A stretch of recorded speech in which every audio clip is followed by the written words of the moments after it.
Throughout history, royals around the globe have used crowns as a symbol of status. Depending on the cultural values and wealth of a community, each crown is unique. The wearing of such headgear has always been a strong symbol of power and wealth, dating back to our earliest records of civilization. Maybe the idea was to simply to make the wearer the tallest in the village, or to stand out as the chief. Who knows? Whatever the reason, a crown is a sought-after piece, and indirectly these have been the cause of quite a few spats over the years.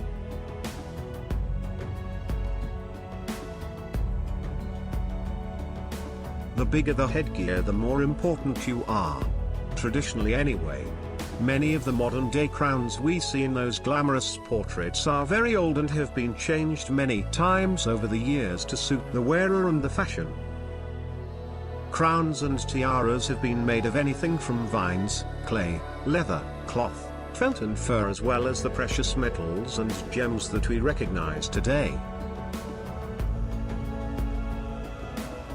Most of these well-known pieces spend much of their life in museums, protected by heavy security. The custodian of these pretties doesn't even get to pop them on from time to time to prance around in front of the mirror. So, let's indulge ourselves with this marvelous crown jewels and their history to humankind. 10th on our list is the Corona Ferrea, or in English, the Iron Crown of Lombardy. Made in the 4th century, it is considered to be one of the oldest symbols of Christendom, forged by mankind. This crown was originally actually a votive object, because it is believed that the metal hoop fixed to the inside of the crown comes from the nails of the cross of Christ.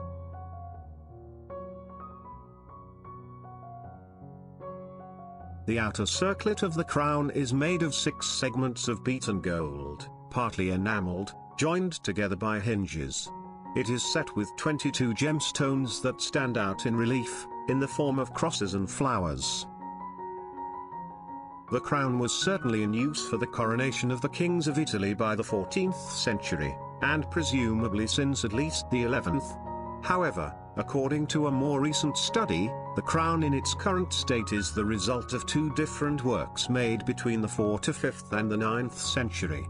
This seems to validate the legends about the origin of the crown, that date it back to the Lombard era and the coronation of their kings.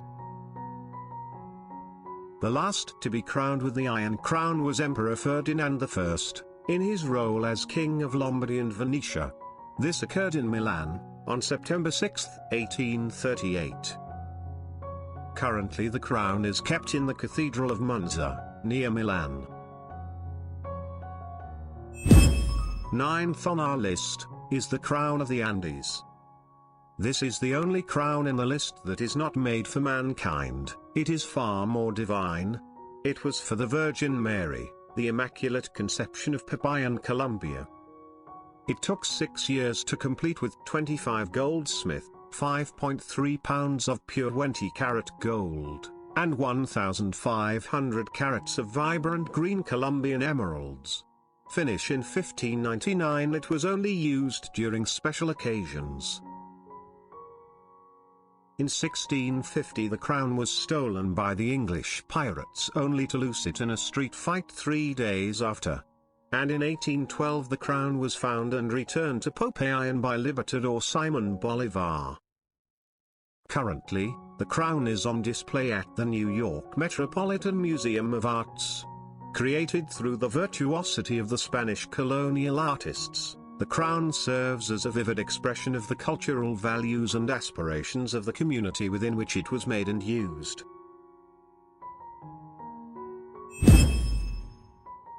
Eighth on our list is the crown of Saint Wenceslas. Made in 1347. It was made for the 11th King of Bohemia and Holy Roman Emperor Charles IV, from the House of Luxembourg. He had it made for his coronation, dedicating it to the first patron saint of the country, St. Wenceslas, and bequeathed it as a state crown for the coronation of future Bohemian kings. The Street Wenceslas crown is made of 21 to 22 carat, 88 to 92% gold and decorated with precious stones and pearls. Unlike many other European royal treasures, the Street Wenceslas crown is not displayed publicly, and only a replica is shown. It is kept in a chamber within St. Vitus Cathedral, accessible by a door in the St. Wenceslas Chapel. The jewels are only taken from the chamber and displayed for periods of several days on notable occasions, approximately once every 5 years. The crown was last exhibited in May 2016 to mark the 700th anniversary of the birth of Charles IV. Number 7. The Royal Crown of Nepal. The crown consisted of 730 diamonds, over 2,000 pearls, precious rubies, large carats of emeralds and other gems. The earliest record of the crown was when it was shown in the portrait of the first king of Nepal, King Prithvi, in 1768. The crown was last used during the coronation of King Jayehendra way back in 2001. And sad to say that, after 239 years of the Shah dynasty, it came to an end on 2008 when King Jayehendra stepped down as monarch, and Nepal was declared as republic and no longer a kingdom. Next on the list is the Holy Crown of Hungary, also known as the Crown of Saint Stephen. The crown was the coronation crown used by the Kingdom of Hungary for most of its existence since the 1st century. No king of Hungary was regarded as having been truly legitimate king without being crowned with it. It was first called the Holy Crown in 1256. During the 14th century, royal power came to be represented not simply by a crown, but by just one specific object, the Holy Crown. This also meant that the Kingdom of Hungary was a special state. They were not looking for a crown to inaugurate a king, but rather, they were looking for a king for the crown, as written by Crown Guard Peter of A. He also depicts that the Holy Crown is for the Hungarians what the Lost Ark is for the Jewish people. The last king to be coronated by the crown was King Charles IV, on December 30, 1916. The last Hungarian king was a tragic hero who searched for peace in a situation in which a victory for his allies would have posed at least as big a threat to the people of the Austro-Hungarian Empire, as a victory for the Entente powers would have done. During the Second World War, the crown was kept in the United States of America, and on January 6, 1978 it was returned to the Hungarian people and was placed on the National Museum of Hungary. Currently the crown rests on the Parliament House of Hungary, where it symbolizes the country from ancient times to the present. Fifth on our list is the Empress Crown of Persia. Following in the footsteps of policies initiated under the White Revolution that directed the further emancipation of Iranian women, Mohammad Reza Shah determined to make a symbolic gesture by crowning his consort, Empress Farah, during his own elaborate coronation ceremony in October 1967. Until that date, the wives of Persian monarchs had never been crowned since the Muslim conquest of Iran, so it was therefore necessary to design a new crown for the occasion. The frame of the crown is made of white gold and is lined with a cap of green velvet. The crown contains 36 emeralds, 105 pearls, 34 rubies, 2 spinels, and 1,469 diamonds. Empress Farah Pahlavi was the first female monarch to be crowned in the 2,500 years of the Shah dynasty and unfortunately its last. Fourth on our list is the St. Edward's Crown. It is the centerpiece of the crown jewels of the United Kingdom.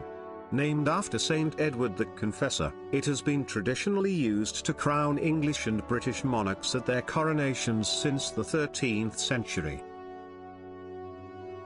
The original crown was a holy relic kept at Westminster Abbey, Edward's burial place, until the regalia was either sold or melted down when Parliament abolished the monarchy in 1649. During the English Civil War, the present version of St. Edward's crown was made for Charles II in 1661. It is solid gold and is decorated with 444 precious and semi-precious stones. After 1689, it was not used to crown a monarch for over 200 years. In 1911, the tradition was revived by George V, and all subsequent monarchs have been crowned using St. Edward's crown, and the last one who used it was Queen Elizabeth II, the current monarch of the United Kingdom since 1953.